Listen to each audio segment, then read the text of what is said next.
Hello there, sunshines. I'm Stephanie Burrow and welcome to my channel. In today's video, I'm going to give you 5 tips on what you possibly could expect after a breast cancer diagnosis. Now, I must say that the content in this video is for informational purposes only, and it does not substitute medical professional advice with a healthcare professional. These are my personal suggestions. I wish someone would have told me when I was diagnosed with stage 2A breast cancer last year. Because each individual breast cancer diagnosis are different, the 5 tips I'm going to give you will only focus on practical suggestions you may find helpful. January of last year was when I found out I had breast cancer. I was in a total state of shock. I was so confused. I didn't know what questions to ask. Everything happened so fast. I was so confused. So, tip number 1, allow yourself time to let it all sink in. I immediately took off of work. I mean, when you're in a total state of shock, I can't even imagine trying to continue my daily routine. So I just took off of work. I took a couple of weeks off of work. Now, if you can afford to do that, then I will suggest that you do.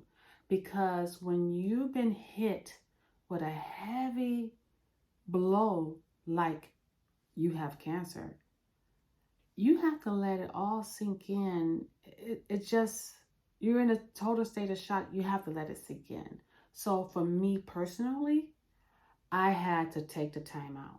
I had to take the time out to let it sink in, take the time out to be with my loved ones so we all can just talk about it and discuss it and try to understand the whole thing. And so tip number 1, if you can afford to, take time out for yourself after being told you have breast cancer.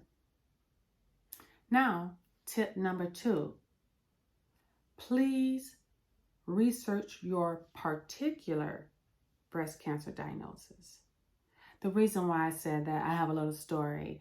Once I was told that I had breast cancer, the doctor didn't have any idea what type. I didn't have any tests, further testing to let me know what type it was. So I immediately started Googling and going on Google and reading about all these different types of breast cancer.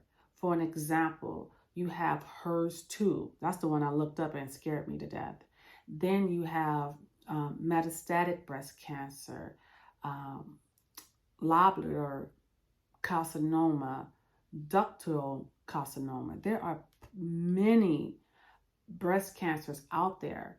And so when you start searching Google without knowing exactly what your particular individual diagnosis, then you can feed yourself with so much information and scare yourself. I read something and it scared me, and it ended up being not the cancer that I thought I had. So my tip number 2, just wait if you can before you start researching on the breast cancer until you know which particular breast cancer diagnosis you have.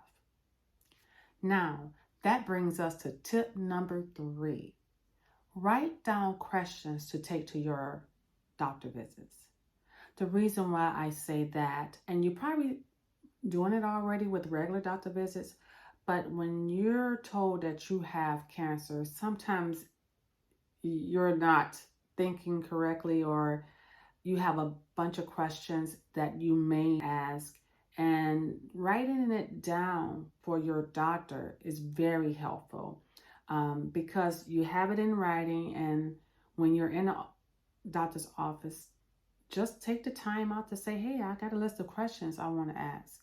Because information is being thrown at you, a lot of information. And when this is new to you, you may have some questions and you don't want to walk away without being totally informed. So it helped me to write down questions to ask my doctor, all of my doctors actually. So I had a team of 4.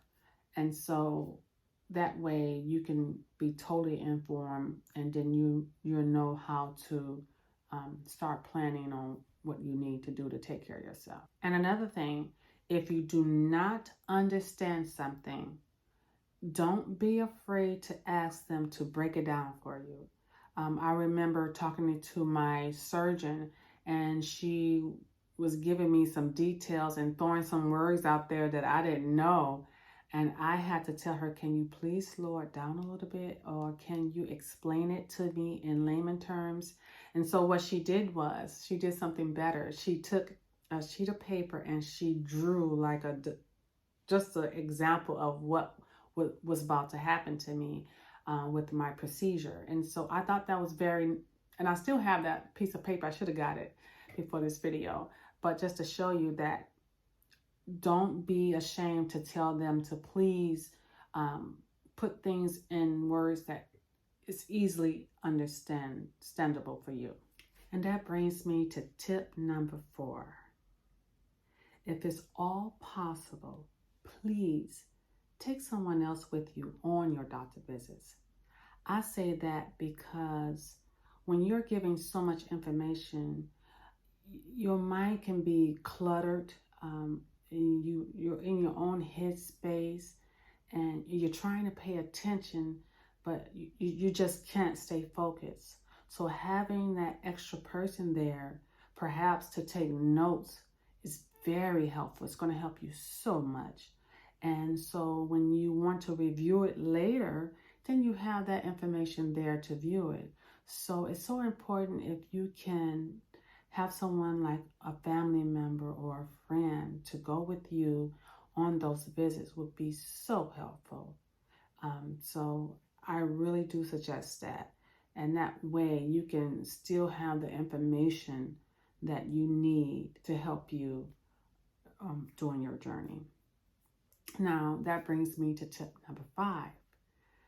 Speaking of family members and friends, tip number 5 is try to be understanding when well-meaning family and friends say to you, stay positive. That's all you have to do is just think positive.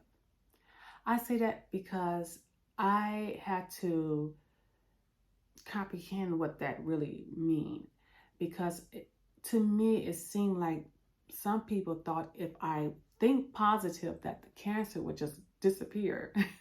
And so I had to, I just was told a devastating news that I had this cancer. So how am I supposed to stay positive? How you do that? So after a while, and after trying to understand and trying to figure out how can I put that advice into work, I figured it out. So staying positive means to me is being positively realistic. And what do I mean by that? Is realistically, you have the diagnosis, and that's being realistic. But you can be positively realistic in a sense that you still do things that will help you to cope with things. And so I had to continue to focus and move forward. Like I tell people, my motto is to punch up and never down. So continue to do things that you enjoy in life. So cooking, I love cooking. Go for walks. If you love whatever hobby it is that you like, do it. Do it the more so, because that's the only way I can understand staying positive is continuing to do things that you can keep yourself focused on, and it'll take your mind off of your diagnosis, even if it's temporary. It's just so helpful. So I started walking, and even walking outside has a different meaning to me. When I look at the sky, it's different. Also exercising, just knowing that in order for me to fight off the side effects of medication, I need to exercise. And I listen to music. Music soothes my soul. So I listen to music to try to help me to keep my mind off my diagnosis, off to cancer. So you need to give cancer a day off sometimes. And then I love to read. Read the Bible helped me so much. So read a book, whatever you love to do.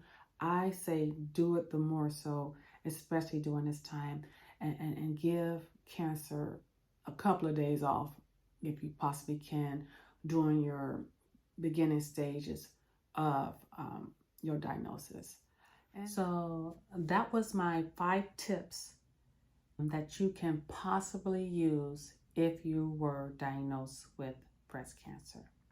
And just to summarize the 5 tips, remember, number 1 was to take some time off to let it all sink in.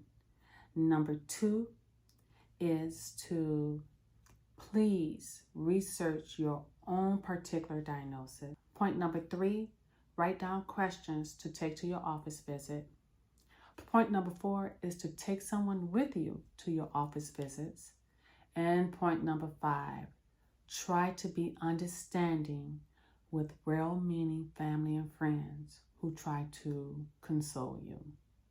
I want to say thanks for watching this video, and I'll see you in my next one.